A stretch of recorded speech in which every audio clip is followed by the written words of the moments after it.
గౌరవ సభ్యులు శ్రీ తెల్లమాధవ్ గారు అడిగిన దానికి మొదటి ప్రశ్నకి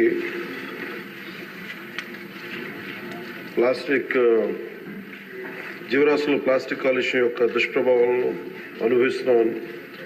ఇది ప్రధాన ప్రజా ఆరోగ్య సమస్యగా మారింది.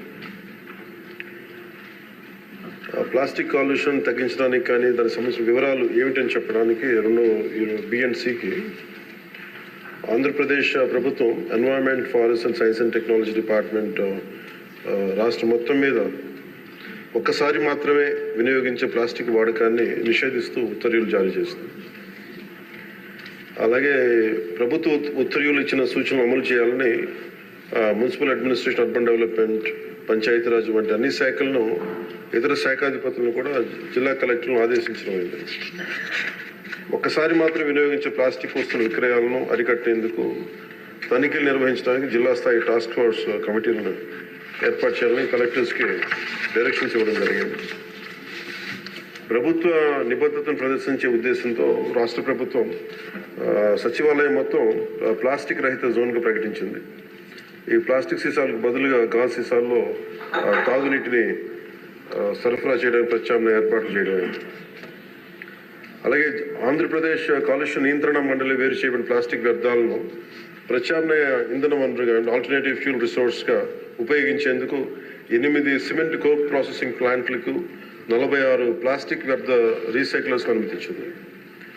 ఏపీ పొల్యూషన్ కంట్రోల్ బోర్డు ద్వారా ఆంధ్రప్రదేశ్ ప్రభుత్వం ఒకేసారి మాత్రం వినియోగించే సింగిల్ యూజ్ ప్లాస్టిక్లు బదులుగా పర్యావరణ అనుకూల ప్రత్యామ్నాయాల వినియోగాన్ని ప్రోత్సహించాలని భాగస్వామ్య శాఖలన్నింటినీ ఆదేశించింది. అలాగే రాష్ట్ర ప్రభుత్వం సర్క్యులర్ ఎకానమీ కార్యక్రమాల్లో భాగంగా రాష్ట్రంలో ప్రాంతాల వారీగా సర్క్యులర్ ఎకానమీ పార్క్స్ని ఏర్పాటు చేయాలని ప్రతిపాదించింది. అందులో ప్లాస్టిక్ రీసైక్లింగ్ యూనిట్లను కూడా ప్రోత్సహించడం అయింది.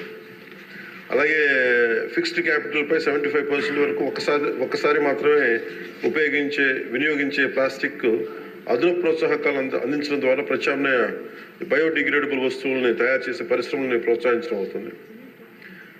పౌరుల్లో అవగాహన కల్పించడం దీంట్లో చాలా కీలకమైన అంశం అధ్యక్ష. ప్రభుత్వ విధానాన్ని అమలు చేయడంలో పౌరులు కూడా చాలా క్రియాశీలక పాత్ర వహించాలి. సో ఇందాక లాస్ట్ ఫ్యూ మంత్స్గా మేము చేస్తున్న ఎక్సర్సైజ్ కానీ ఇవన్నీ ఒకసారి సభ దృష్టి కూడా తీసుకొస్తున్నాం అధ్యక్ష. ఉదాహరణకి మీరు ఫ్లెక్సీస్ ఎందుకు ప్రభుత్వం తరఫు నుంచి అన్ని చేయగలుగుతున్నాం, కానీ దీంట్లో పౌరులు ఒక బలమైన భాగస్వామ్యం తీసుకోకపోతే మటుకు ఇది ముందుకు తీసుకెళ్ళడం చాలా అది మనం ఎంతసేపు ఆదేశాలు ఇస్తున్నాం కానీ కింద దాకా ఎందుకు ఆ పొల్యూషన్ సింగిల్ యూజ్ ప్లాస్టిక్ ఎందుకు ఎందుకు దాన్ని ఇంప్లిమెంట్ చేయలేకపోతున్నటానికి ఇది మనందరికి కూడా ఒకసారి ముఖ్యంగా పొలిటికల్ పార్టీస్ కానీ ఈ ఫ్లెక్సీస్ వల్ల ఏం జరుగుతుందంటే అధ్యక్ష, ఇది ఒక ప్లాస్టిక్ మన అందరి దైనందిన డే టు డే జీవితంలో చాలా అంతర్భాగం అయిపోయింది. కూరగాయల్లో వాటి దగ్గర నుంచి నీళ్ళ బాటిల్స్ కావచ్చు, ఇయర్ బడ్స్ కావచ్చు, ప్లాస్టిక్ ప్లేట్స్, ప్లాస్టిక్ గ్లాసెస్ ఇవన్నీ సౌకర్యం కలిగిస్తున్నాయి. కానీ ఈ టెంపరీ సౌలభ్యం ఇది పర్యావరణాన్ని కలుషితం చేసుకుంటా చివరికి ఇది ఏ స్థాయికి వెళ్ళిపోయిందంటే ఇది ఒక్క ప్లాస్టిక్ మనం భూమిలో మనం ఇమ్మటానికి కనీసం 300 years పడుతుంది అధ్యక్ష. మనం వాడుతున్న ప్రతి ప్లాస్టిక్ అది ఈరోజు ఏమవుతుందంటే మనం పాలు తాగుతున్న పశువుల కడుపులోకి వెళ్ళిపోతుందో, లేదంటే మనం తినే ఆహారంలో భాగం అవుతుంది. అలాగే ఇప్పుడు ప్లాస్టిక్ విషయం తల్లి గర్భంలో కూడా పశువుల కడుపులోకి పుట్టే పసికందుల రక్తంలోకి చేరిపోయింది. ఆంధ్రప్రదేశ్లోనే చాలా సందర్భాలు ఆవుల కడుపులో సుమారు 60 నుంచి 70 కిలోల ప్లాస్టిక్ తొలగించిన సంఘటనలు నమోదయ్యాయి. ఇలాంటివన్నీ అందుకని మాకు లైఫ్ స్పాన్ ఈ ముఖ్యంగా స్టైరోఫోమ్ అయితే 500 years కానీ పట్టదు, అది పడుతుంది దాన్ని అవడానికి భూమిలో కలవడానికి. Plastic bag, plastic straw, plastic bottles minimum plastic bag 10 to 20 years, plastic straw అయితే 200 years, ప్లాస్టిక్ బాటిల్ అయితే ఏకంగా 450 పైచిలకు సంవత్సరాలు. సో ప్లాస్టిక్ పూర్తిగా భూమిలో కలిసిపోవట్ల. అది మోస్ట్ డేంజరస్ ఏంటంటే చిన్న ముక్కలుగా విడిపోయి మైక్రో ప్లాస్టిక్, నానో ప్లాస్టిక్స్ రూపంలో నేల, నీరు, గాల్లో ఇప్పటికీ ఉండిపోతున్నాయి. ఇటీవల అధ్యయనాల్లో కూడా ముఖ్యంగా తల్లిపాలలో కూడా మైక్రో ప్లాస్టిక్ ఉన్నాయని తెలియజేస్తూ ఉన్నది. సో వీటన్నిటికీ సంబంధించి మేము ఒక నెక్స్ట్ 2-3 monthsలో చాలా ఒక డీటెయిల్ అనాలిసిస్, డీటెయిల్ ప్లాన్తో వస్తున్నాం అధ్యక్ష, ఒక యాక్షన్ ప్లాన్ తోటి. అది మీకు తెలియజేస్తాం. ఇప్పుడు ఉదాహరణకి పంచాయతీ ద్వారా మేము ఏం చేస్తామంటే స్వచ్ఛందం అనే కార్యక్రమం పెట్టాం. ఏవైతే ప్లాస్టిక్ వ్యర్థాల నుంచి నిత్యావసర వస్తువులు పొందుతూ ఉన్నారు, ఇది ఒక అవగాహన పెంచుతున్నాం. ఈ చెత్తను సేకరించి అలవాటుని పెంపొందింపజేస్తున్నాం. ఉదాహరణకి ప్లాస్టిక్ ఫ్రీ తిరుమలలో కాన్సెప్ట్ ద్వారా, అంటే ఒక టెంపుల్, మనం తిరుమలకి వెళ్తే ఈరోజు మనం వెళ్ళి చూస్తే భక్తులు ఎవరు బాటిల్స్ కవర్స్ తీసుకెళ్ళకుండా ప్రత్యామ్నాయం గాజు సీసాలు, పేపర్ క్లాత్స్, బ్యాగ్స్ వాడుతున్నారు. సో లక్షలాది భక్తులు క్రమశిక్షణ నియమాన్ని పాటిస్తూ ఉన్నారు. సో మన రోజువారీ జీవితంలో ప్లాస్టిక్ ప్రత్యామ్నాయంగా చెరుకు పిప్పి, తాటాకులు కానీ, వెదురు ఇట్లాంటి ఇత్యాది బయోడిగ్రేడబుల్ తోటి సేమ్ ఇదే తయారు చేసుకోవచ్చు. సో ప్లాస్టిక్ని నిరోధించాలంటే ముందుగా మూలాలపై దృష్టి సారించాలి. దానికి ప్రత్యామ్నాయ పరిశ్రమలకి సర్క్యులర్ ఎకానమీ పెద్దపీటలు వేయాలి. సో ఆ దిశగా గౌరవ ముఖ్యమంత్రి గారు కూడా వాటిని ముందుకు తీసుకెళ్తారు ఈ పథకాల ద్వారా. అలాగే పర్యావరణ పరిరక్షణ మా సహకారాన్ని అందిస్తా ఉన్నాం. దీన్ని అందరం సద్వినియోగం చేసుకోవాలి. కాదు, దీన్ని ప్రజలు కీలకమైన భాగస్వామ్యం ప్రజల్లోనే ఉంది. అలాగే ప్రత్యేక ప్రోత్సాహాలు విస్తృతంగా అమలు చేయడం ద్వారా పారిశ్రామిక వర్గాలను ఆకర్షించాలి. అప్పుడు ప్రజల ఆలోచన విధానం కూడా మార్పు అవసరం. ముందుగా మనకి యాజ్ ఎమ్మెల్యేస్గా కానీ, గౌరవ ప్రతినిధులుగా కానీ, ఇది మనందరం ఒకసారి మీ దృష్టి ద్వారా అందరికీ గౌరవ సభ్యులందరూ తెలియజేస్తాం. అధ్యక్ష, ఇక్కడ మనం సచివాలయం, ఇక్కడ అసెంబ్లీలో కానీ ఎక్కడ ప్లాస్టిక్ని వాడటం నిషేధించడం అయింది. ముఖ్యంగా మేజర్ ప్రాబ్లం ఎక్కడ వస్తుంటే ఫ్లెక్సీల ద్వారా వస్తుంది.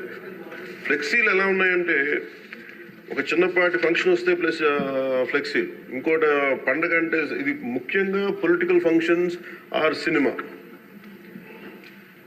దీనివల్ల ఏమైపోతుంటే అవి ముక్కలు ముక్కలుగా విడిపోయి పశువులు తినేస్తూ ఉన్నాయి, లేదంటే వాటర్లో జలాల్లోకి వెళ్ళిపోతున్నాయి. ఇది ఒక పెద్ద ఇష్యూ అయిపోయింది. అందుకని మీ ద్వారా గౌరవ శాసనసభ్యులు కూడా ముందు, గౌరవ ప్రజాప్రతినిధులు కనుక నిజంగా కొంత పాటించగలిగితే, అంటే ఫ్లెక్సీలు కూడా బయోడిగ్రేడబుల్, ఒకసారి ఫ్లెక్సీల్ని గత ప్రభుత్వం కూడా బ్యాన్ చేయడానికి ప్రయత్నం చేస్తుంది. అది ఒక ఎంప్లాయ్మెంట్ ఇష్యూ అవుతుంది. చాలా మంది దాని మీద ఆధారపడిన వ్యక్తులు ఉన్నారు. అందుకని బయోడిగ్రేడబుల్ ఫ్లెక్సీస్ని ఎలా తయారు చేయాలని కూడా ఒక అఫీషియల్స్ కూర్చొని దాని మీద ఒక చర్చ జరుగుతుంది. దాని మీద ఒక పాలసీ రూపొందించబోతున్నాం. అలాగే లోకల్ బాడీస్లో, గ్రామ పంచాయతీల్లో ఇప్పుడు ఉదాహరణకి గ్రామాలు క్లీన్గా ఉంటే నిర్మల్ గ్రామ పురస్కారం ఎలా ఉంటుందో, అలాగే ఈ ప్లాస్టిక్ రహిత గ్రామాలకి ప్రత్యేక ఇన్సెంటివ్ ఎలా చేయాలని కూడా ఆలోచిస్తున్నాం. అధ్యక్ష, ముఖ్యంగా స్వచ్ఛరథం ఇందాక మీకు తెలియజేశాను. ఇప్పుడు ఇన్ఫార్మల్ వ్యవస్థగా ఉన్నదాన్ని దీన్ని ఫార్మలైజ్ ఎలా చేయాలి, ఈ రద్దీ కలెక్టర్స్ దగ్గర నుంచి, ఈ ర్యాక్ పికింగ్ చేసే వాళ్ళ దగ్గర నుంచి దాన్ని ఒక ఎకనామిక్ ఎంప్లాయ్మెంట్కి ఎలా చేయాలని కూడా రాష్ట్ర ప్రభుత్వం ఆలోచిస్తుంది. అధ్యక్ష, అలాగే PR&RDలో దాదాపు 1.3 lakh ఉద్యోగులు ఉన్నారు. అలాగే సర్పంచ్లు కావచ్చు, ఎంపీటీసీలు కావచ్చు, లోకల్ బాడీ స్ట్రెంత్ 1.22 lakh జనం ఉన్నారు. అధ్యక్ష, సో వీళ్ళందరినీ కలుపుకొని we want create one motivation program, ఒక అవగాహన సదస్సులు ముందు ప్రజాప్రతినిధులు అందరికి ఇచ్చి దాన్ని అది ప్రజల్లోకి తీసుకెళ్లాలని చాలా చిత్తశుద్ధితో ఉన్నాం, త్రికరణ శుద్ధిగా ఉన్నాం. అలాగే 13,326 పంచాయతీల్లో దాదాపు ఇప్పటికి 10,800 డంపింగ్ యార్డ్స్ ఉన్నాయి. వీటికి యూటిలైజేషన్ స్టాండర్డ్ ఆపరేటింగ్ ప్రొసీజర్ని కూడా తీసుకెళ్తున్నాం. అధ్యక్ష, దీనికి అందుకని ఇది ప్రజల్ని భాగస్వామ్యం చేసేలాగా, అంటే వీఆర్ వెరీ క్లియర్, చాలా స్పష్టంగా ఉన్నాం. ప్రత్యేకించి ఇది ఈ పర్యావరణ శాఖ కింద ఉంది కాబట్టి, నేను దీన్ని బాధ్యత వహిస్తున్నాను కాబట్టి మీ అందరి సహకారం కావాలి. అధ్యక్ష, దీన్ని ఇంకొక మీ దగ్గర నుంచి కోరేది కూడా ఏంటంటే, on record I would like to say, ఇంకొక నెక్స్ట్ అసెంబ్లీ సెషన్లో పర్యావరణం మీద లేదంటే కాలుష్యం మీద మీరు ఒక ప్రత్యేకమైన చర్చ జరగాలి దీని మీద. ఎందుకంటే ఇది అవగాహన మీరు చూస్తే చాలా చాలా కీలకం. ఇది మనం డబ్బులు చూస్తున్నా, అభివృద్ధి చూస్తున్నా, కానీ తద్వారా వచ్చే కాలుష్యం ఏంటో మనం చూడట్లేదు. నిజంగా మనం తాగే పాలలో కూడా అంత కాలుష్యం పెరిగిపోయింది, తిండిలో కాలుష్యం పెరిగిపోయింది, క్యాన్సర్స్ పెరిగిపోతూ ఉన్నాయి. ఇది గౌరవ సభ్యులు దీన్ని ప్రస్తావించినందుకు దీన్ని మనస్ఫూర్తిగా వారికి నా అభినందనలు, ధన్యవాదాలు తెలియజేసుకుంటున్నాను సార్. అధ్యక్ష,